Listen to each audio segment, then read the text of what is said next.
Ngidam Sari njajal mergo rong goyang iki mau. Entuke wis semono mosok ora goyang ayo. Ngidam Sari ya. Satu lagi. Gelem Ngidam Sari. Ora apa-apa to. Anggarane cukup to Ngidam Sari? Cukup. Oh, cukup ya. Aku seneng musuh cah cilik bintang tamu cah cilik-cilik ngene lho aku seneng. Mergo lek ngene iki bahaya sok-sok malan ya. Nggih, nggih. Nggih, ya. Dibawani napa? Dibawani. Bawani, ya, nggih. Ketoke kaya repot nek dhuwit to nduk sampean. Boten. Mboten, ya wis.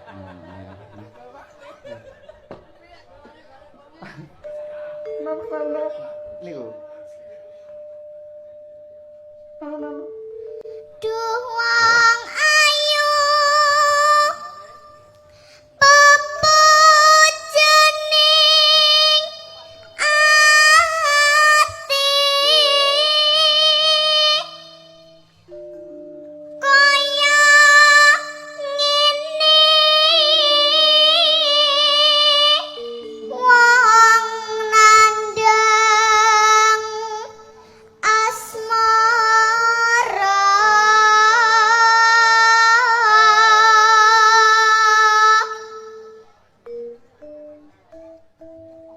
apa tuh awakku 15. dewe Ngenes nduk. Anake tukang plitur.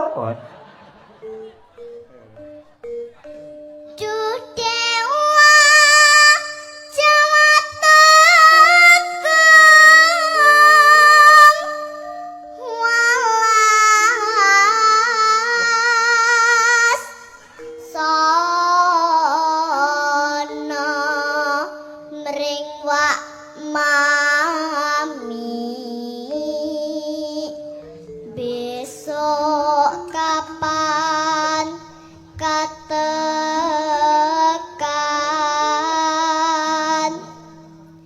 jejer lan wong bagus.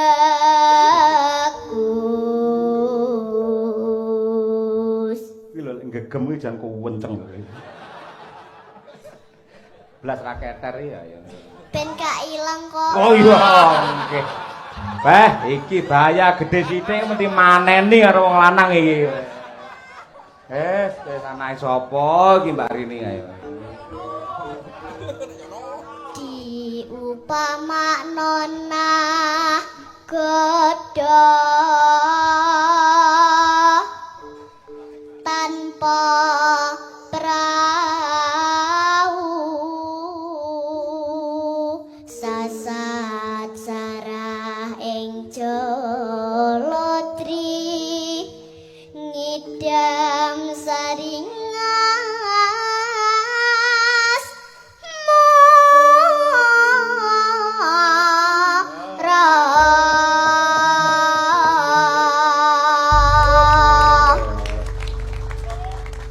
Tak koreksi ora nesu to. Boten. Sing kere dhewe sing beneri Nyidam Sari Asmara, mboten Ngasmara. Nggih. Ya balik 200. Ayo.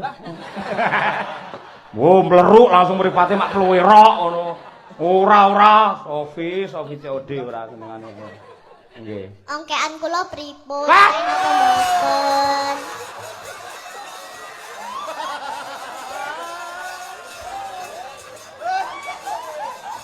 Mosok lek mung ngajari ngono Mbak Rini. Cah cilisar ngongkek. Ayo, aduh, Lah nek kula kalih Bu Kesi saya pundi? Sae jenengan. Napa ngongkekane ku jenengan. Buka si lekas arep ngongkek wis ngentut sik kok. Jos jenengane kok. Malih kula malih bingung ayo.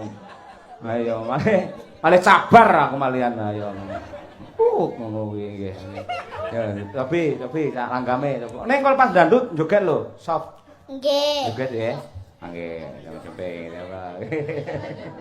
Ayo, nggih. Ya. Buka celuk, yo. Nalika nira ing dalu hatiku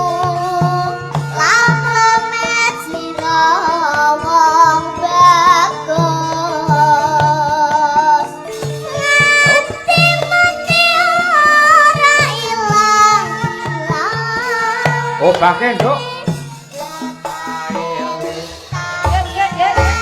Ayo apa goyanganmu?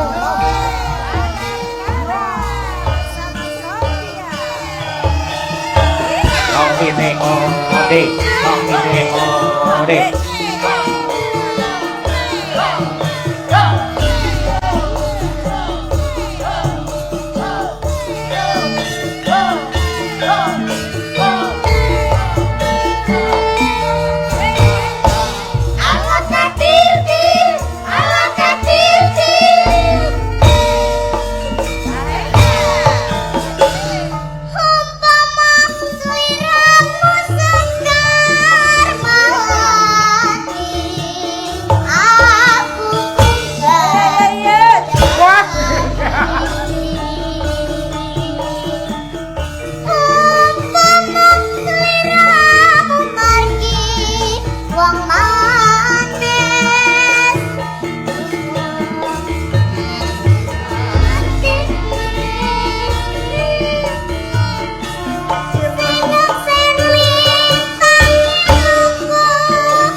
Kare dhewe ngangge seriosa. Sentange mlaku. Nyapa ngangge ngono kare dhewe? Nggo guyon. Wah. Bocah semono kaya mbanyol. Balenono kare dhewe jajal piye? Napas kula dereng kuat. Napas. Oh iya, ngono. Piye mau guyonmu piye?